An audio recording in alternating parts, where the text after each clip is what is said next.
A Ferrari procura se recuperar novamente após seu fim de semana alternado na China e parece que a equipe está pronta para a primeira atualização da temporada, com as esperanças de Wurr sendo muito altas após terem identificado áreas restritas nas quais o carro precisa melhorar para alcançar a frente. Será que veremos o SF25 à frente? E mais importante, como se revelará o confronto entre Leclerc e Hamilton, se eles conseguirem lutar pela vitória? Não há dúvida de que a Ferrari deixou muitos pontos em jogo nas duas primeiras corridas da temporada, especialmente se analisarmos o Grande Prêmio da China, oriundo de uma corrida sprint que correu totalmente a seu favor, em que ambos os carros terminaram na quinta posição e na sexta posição, e foram desclassificados devido a infrações relativas ao limite de peso e ao desgaste do skid traseiro. Ainda assim, parecem haver muitos pontos positivos para o Grande Prêmio do Japão, pois o desempenho do carro deve melhorar consideravelmente graças ao novo piso que já foi preparado em Maranello.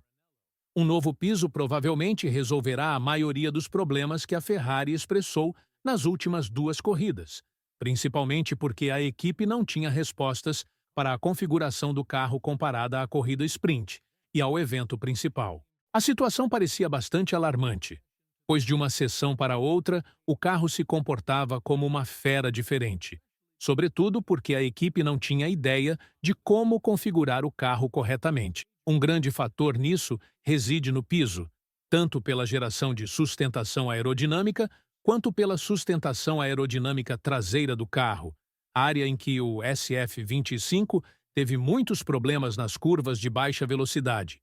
Embora isso deva mudar consideravelmente em Suzuka devido à natureza do circuito, pois se olharmos corretamente a pista possui apenas duas curvas de baixa velocidade. Charlotte Leclerc foi a primeira a comentar sobre a massiva melhoria que o SF25 apresentou nas curvas de alta velocidade em comparação com seu predecessor, afirmando que, de forma honesta, nunca se trata apenas de uma questão.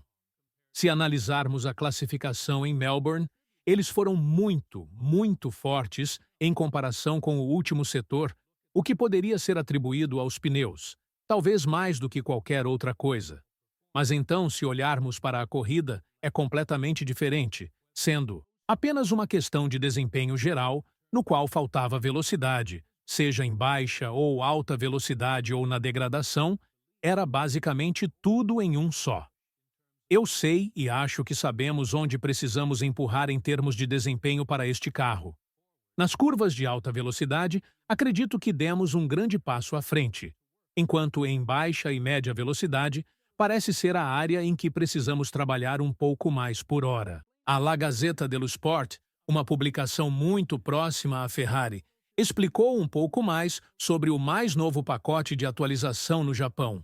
Paulo Filicetti é o jornalista que abordou o assunto, acrescentando que o projeto ainda é imaturo, mas há potencial, e que desenvolvimentos estão planejados para o piso a fim de gerenciar melhor as alturas de passeio. Marco Helmet também comentou sobre a equipe de Maranello, afirmando que, embora pareça que estão enfrentando muitos problemas no momento, eles sempre encontrarão uma solução para tudo o que está acontecendo nos bastidores. O consultor especial da Ferrari se recusa a descartá-los por completo, e, obviamente, a Red Bull também ficará para trás se um milagre não acontecer com o desempenho de Koda a partir do Japão. Portanto, os receios de Marco são bastante justificados.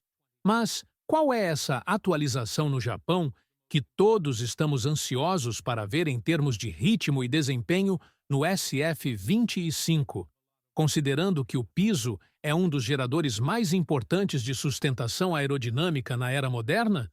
Parece que a Ferrari terá muito trabalho a fazer em Suzuka, mas, claro, a equipe agora está em uma espiral descendente e parece que a situação precisa melhorar a partir do Japão, pois 3 corridas consecutivas em que se tem nenhuma ideia de como se aproximar da McLaren definitivamente não ajudam em nada. As esperanças antes do Grande Prêmio de Melbourne eram de que a Ferrari estaria lado a lado com a McLaren e haveria uma verdadeira disputa de 4 pilotos juntamente com Wappen, que seria o quinto competidor, considerado o cavalo de pau.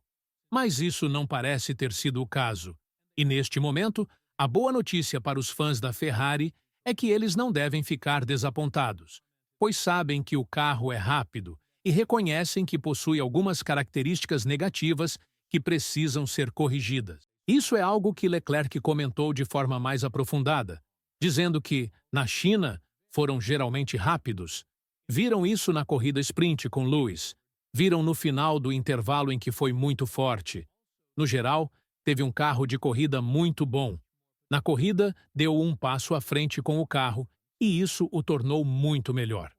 Também, hoje, sentiu que havia muito mais potencial, que estava destruindo as frentes e que 30 pontos a menos de sustentação aerodinâmica é uma enorme perda na asa dianteira.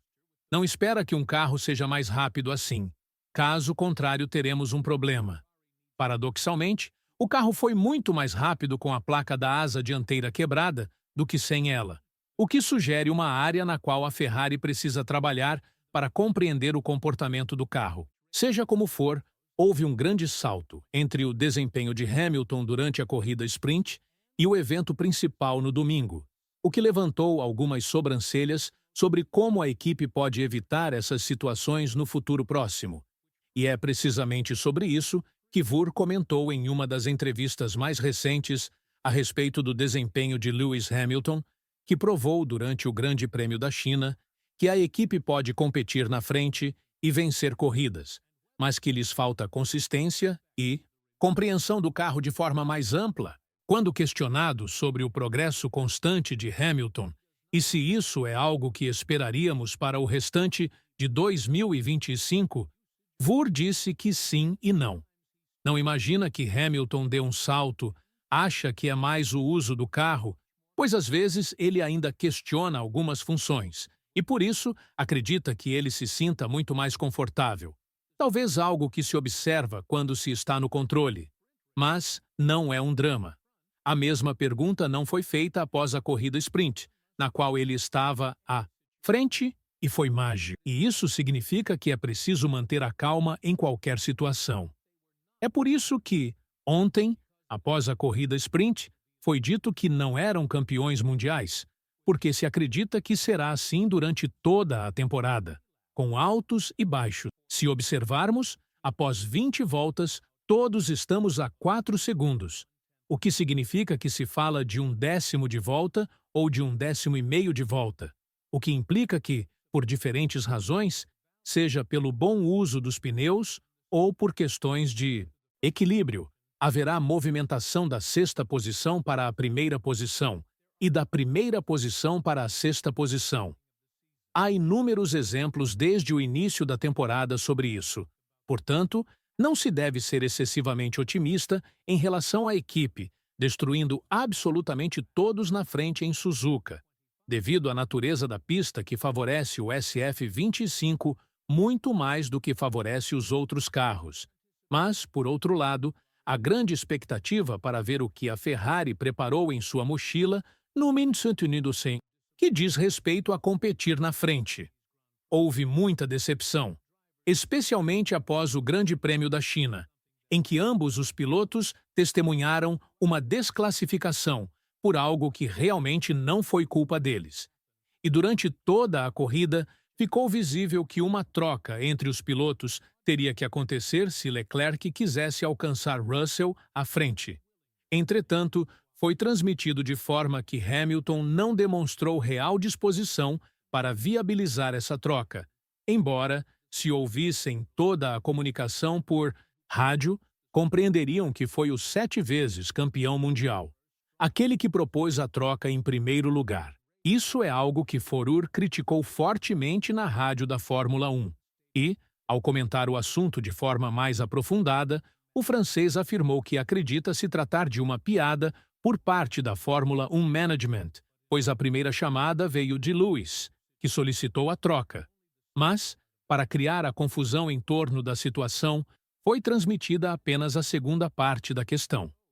Não se pode imaginar o número de perguntas que surgiram sobre a colaboração entre os pilotos quando se saiu da garagem para cá, pois tudo gira em torno da mesma questão. É uma confusão? Foi afirmado que não, que foi o Lewis quem pediu a troca. Portanto, a situação na Ferrari também precisará melhorar em nível de equipe interna, pois, enquanto na China houve um grande avanço na comunicação entre a Ferrari e Hamilton, também é necessário mais paciência em relação a Hamilton elevar o desempenho ao máximo absoluto. Com tudo isso em mente, você acha que a Ferrari pode se recuperar fortemente no Japão? E, mais importante, acha que eles têm o que é preciso para estar no topo do jogo com o mais recente pacote de atualização? Deixe seu comentário.